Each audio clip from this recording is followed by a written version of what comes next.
Վանաձորի Աբելյանի անվան թատրոնը նոր շենք կունենա գործող հին շենքի տեղում։ Քաղաքաշինության կոմիտեն նոր նախագծի մշակման խորհրդատվություն է պատվիրել Armstrong ընկերությանը։ Պետական գնումների կայքից տեղեկանում ենք, որ պայմանագիրն արդեն ստորագրված է ծառայության համար պետական միջոցներից 39 միլիոն դրամ կվճարվի։ Armstrong-ի նախագիծը սակայն միանշանակ չի ընդունվում Վանաձորում։ Համայնքապետարանում կազմակերպված հանրային լսումների ժամանակ թատրոնի աշխատակիցներն ու ակտիվ վանաձորցիները մտահոգություններ ունեին։ Ոչինչ չի ասում այս շենքը, ոչ ժամանակակից է, ոչ հին է, ոչ նոր է։ Միգուցե դուք չոր մոտեցել եք որպես ինչ-որ շենք, որը գեղեցիկ է, ապահովված է չգիտեմ ինչերով, բայց մի բան ասեք, որ թատրոնը համենայն դեպս մեր քաղաքի հոգևոր հայրերից մեկն է։ Այստեղ ինքը շատ մեծ պատմություն ունի, ինձ թվում է նախագծելուց պետք է բազմաթիվ մարդկանց կարծիքները քննարկվել, հաշվի առնվել եւ նոր ինչ-որ մի գծագիր բերվեր դրվել այստեղ։ Շենքը ոչ միայն չի համապատասխանում մեր պատմամշակութային, այսպես ասած, արժանի տեսքին, այլ նաև կողքի հարակից շենքերի ճարտարապետական տեսքի հետ որևէ աղերս չունի։ Armstrong ընկերությունն իր նախագծով առաջարկում է պահպանել շենքի հին ճակատն ու դրան տալ նոր լուծումներ։ Խոստանում են պահպանել թատրոնի գլխավոր մուտքը իր սյունաշարով ու եռանկյունաձև ծածկով։ Ճարտարապետ Թամարա Մանուկյանը նշում է, որ նաև ֆասադի քարերը կպահպանեն, բայց դրանից վերև ապակե շերտեր են տեղադրվելու։ Մենք չենք կարող ուղղակի հիմնվել գոյություն ունեցող հիմքերի վրա ու փորձել դրա վրա սեյսմիկ պահանջներին համապատասխան շինություն կառուցել։ Փորձել եմ հիմնականում շեշտել, որ ետևի հատվածը նոր կառուցված է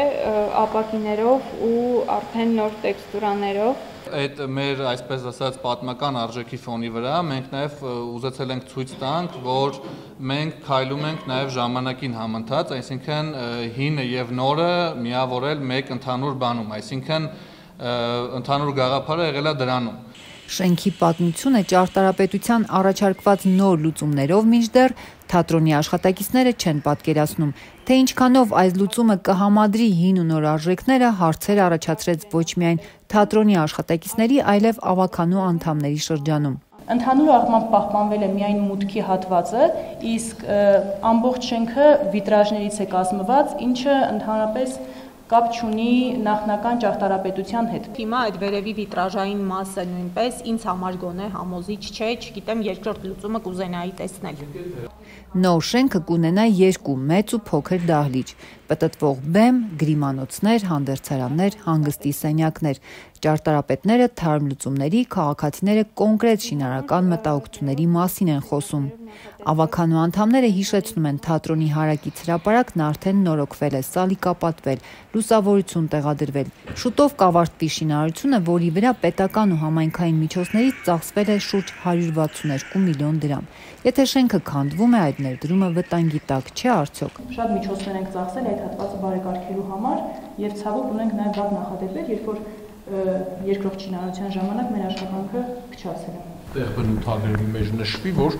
եթե ինչ-որ բան վնասվի, իրանք վերականգնեն։ Ոնց որ ապահովագրված չենք ոչ մեկս հնարավոր վնասներից, վնասի դեպքում արդեն նախատեսվում են նաև փոխհատուցման միջոցառումներ, այսինքն եթե ինչ-որ վնաս է հասցնում շինարարությունների ընթացքում իր մեղավորությամբ, բնականաբար անհրաժեշտություն է առաջանում, որ ինքը դա փոխհատուցի։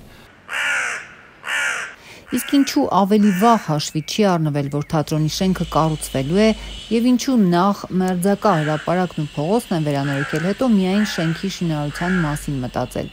Համայնքի ղեկավարի մամուլի քարտուղար Աստղիկ Ավետիքյանը նշեց, ավելի վաղ դիտարկել են ոչ թե թատրոնի շենքը քանդելու եւ նորը կառուցելու, այլև հիմնանորոգելու տարբերակը։ Հարակից հրապարակի շինարարությունն սկսելուց հետո են միայն կառավարությունում մտափոխվել նոր թատրոն կառուցելու որոշում ընդունել։